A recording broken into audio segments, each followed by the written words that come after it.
Welcome to Rudra cooking. இன்றைக்கி நம்ம ருத்ரா குக்கிங்கில் ஒரு கோவக்காய் கறி தான் செய்ய போகிறோம். அந்த கோவக்காய் கறி எப்படி சேர்த்து நம்ம வீடியோக்களில் போகிறதுக்கு முன்னாடி நம்ம சேனலை மறக்காமல் சப்ஸ்கிரைப் பண்ணிக்கோங்க. சமையல் பண்ணுங்கள், ரொம்ப ரொம்ப சந்தோஷமாக இருங்க. இந்த மாதிரி அருமையான அற்புதமான கோவக்காய் கறியை நான் இது வரைக்கும் சாப்பிட்டதே இல்லை. நானாக இதை செஞ்சேன் அப்படின்ற மாதிரி இருக்குது. இந்த கோவக்காய் கறி செய்யறதுக்கு நான் ஒரு 1/4 கிலோ கோவக்காய் எடுத்திருக்கேன். அதுக்கு தேவையான பொருட்கள் எல்லாம் இங்கே வச்சுருக்கேன். வேர்க்கடலை, கசகசா, எள்ளு, இஞ்சி பூண்டு பேஸ்ட்டு, மிளகாத்தூள், கரம் மசாலா, தனியா, சீரகம், தேங்காய், புளி. இப்போ சில பொருள் நம்ம வறுக்கணும். 2 டேபிள் ஸ்பூன் வேர்க்கடலை, சீரகம் 1 டீஸ்பூன், தனியா 1 டீஸ்பூன், கசகசா 1 டீஸ்பூன், வெள்ளை எள்ளு 1 டீஸ்பூன். இப்போ இதை சிம்மில் வச்சு நல்லா வறுத்து எடுத்துக்கணும். ஒரு 3 நிமிஷம் 4 நிமிஷம் இதெல்லாம் நல்லா வறுத்த பிறகு இதுவும் கூட நம்ம எடுத்து வச்சுருக்கிற தேங்காய் அதையே சேர்த்துக்கலாம். அதையும் சேர்த்து கொஞ்சம் லேசாக நம்ம வறுத்து இதை ஒரு பிளேட்டில் வச்சு ஆற வச்சிடலாம். அப்புறம் இந்த காயை இந்த மாதிரி தான் கட் பண்ணிக்கணும். இந்த பக்கம் அந்த பக்கம் இருக்கிற நுனியெல்லாம் கட் பண்ணிவிட்டு நம்ம எண்ணெய் கத்திரிக்காய் கட் பண்ணவில்லை காய் அதே மாதிரியே கட் பண்ணிக்கலாம். இப்போ இந்த பக்கமும் அதே மாதிரி கட் பண்ணிக்கலாம். 2 விதமாகவும் இதை கட் பண்ணி எடுத்துக்கலாம். இருக்கிற காய் எல்லாத்தையுமே நம்ம இதை மாதிரி கட் பண்ணி எடுத்து வச்சுக்கலாம். பார்த்து, ஏன்னா கொஞ்சம் பொடியாக தான் இருக்கும் இந்த கோவக்காய். பார்த்து பத்திரமா கையை கட் பண்ணாமல் நீங்கள் கட் பண்ணி வச்சுக்கோங்க. இப்போ அதுக்குள்ளே நம்ம வறுத்த பொருள் எல்லாம் ஆறிட்டு இருக்கோம். அதை ஒரு மிக்ஸி ஜாரில் சேர்த்து நல்லா ஃபைன் பேஸ்ட்டாக அரைச்சி நம்ம எடுத்துக்கலாம்.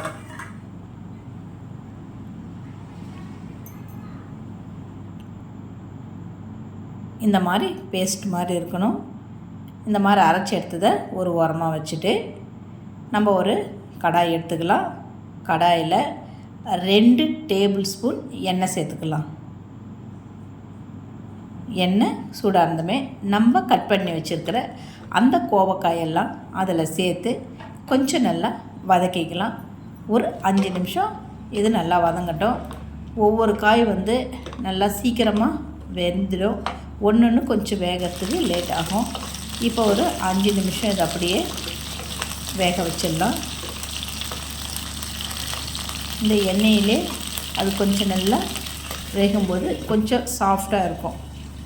ஒரு மூடி வச்சு நம்ம ஒரு 5 நிமிஷம் வேக வச்சு எடுத்து வச்சிடலாம். இப்போ வேக வச்சதை ஒரு பிளேட்டில் நம்ம எடுத்து வச்சிடலாம். இப்போ அந்த கடாயிலேயே கொஞ்சம் கடுகு, கொஞ்சம் கருவேப்பிலை, அப்புறம் இஞ்சி பூண்டு பேஸ்ட்டு அரைச்சி வச்சுருக்கோம் 1 டீஸ்பூன். அதையும் இது கூட சேர்த்துக்கிட்டு கொஞ்சம் அந்த பச்சை வாசனை போகிற வரைக்கும் அதை கொஞ்சம் நல்லா வதக்கிக்கலாம். இந்த கோவக்காய் கறி அவ்வளோ அருமையாக இருக்குது. சாதத்தோட போட்டு பிசைஞ்சப்போ அவ்வளோ அற்புதமாக இருக்குது. இப்போ நம்ம அரைச்சி வச்சுருக்கிற அந்த விழுதை இது கூட சேர்த்துக்கிட்டு தேவையான அளவு உப்பு 1 டீஸ்பூன் நான் உப்பு சேர்த்துருக்கேன். மிளகாய்த்தூள், தனி மிளகாய்த்தூள் 1 டீஸ்பூன், மஞ்சத்தூள் ஒரு 1/2 டீஸ்பூன், கரம் மசாலா 1 டீஸ்பூன்.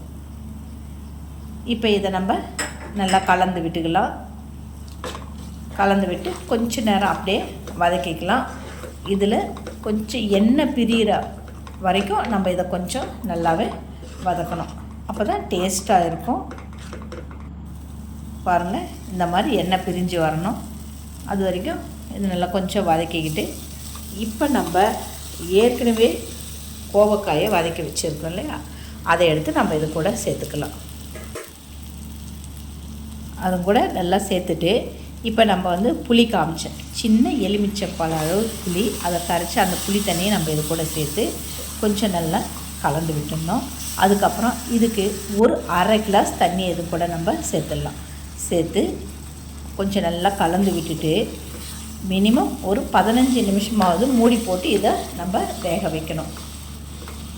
கோவக்காயின் அளவை பொறுத்து நீங்கள் கூட்டியோ குறைவாவோ நீங்கள் வேக வச்சுக்கலாம்.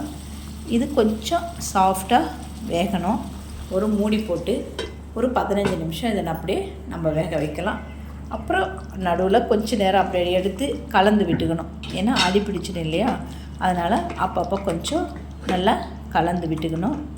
இப்போ பாருங்கள், இந்த மாதிரி இந்த கரண்டியாலே ப்ரெஸ் பண்ணி பார்த்தா அது கொஞ்சம் நல்லா வெந்திருந்ததுன்னா கடைசியில் கொத்தமல்லி கொஞ்சம் நல்லா தூவிக்கலாம். என்கிட்ட கொத்தமல்லி இல்லை, கொஞ்சமாக தான் இருந்தது, அதனால் அதை மட்டும் தூவிங்க. இப்போ அருமையான அட்டகாசமான கோவக்காய் கறி ரெடி ஆகிடுச்சு. சப்பாத்தி, இட்லி, சுட சுட சாதம் எல்லாத்துக்குமே இது அவ்வளோ டேஸ்ட் அருமையாக இருக்குது. நீங்களும் இதை வீட்டில் ட்ரை பண்ணி பாருங்கள். மறக்காமல் நம்ம சேனலை சப்ஸ்கிரைப் பண்ணிக்கோங்க. சமையல் பண்ணுங்கள். ரொம்ப ரொம்ப சந்தோஷமாக இருங்க. இந்த வீடியோ உங்களுக்கு பிடிச்சிருந்தா உங்கள் ஃபேமிலி அண்ட் ஃப்ரெண்ட்ஸுக்கு ஷேர் பண்ணுங்கள். நன்றி, வணக்கம். வாழ்க வளமுடன்.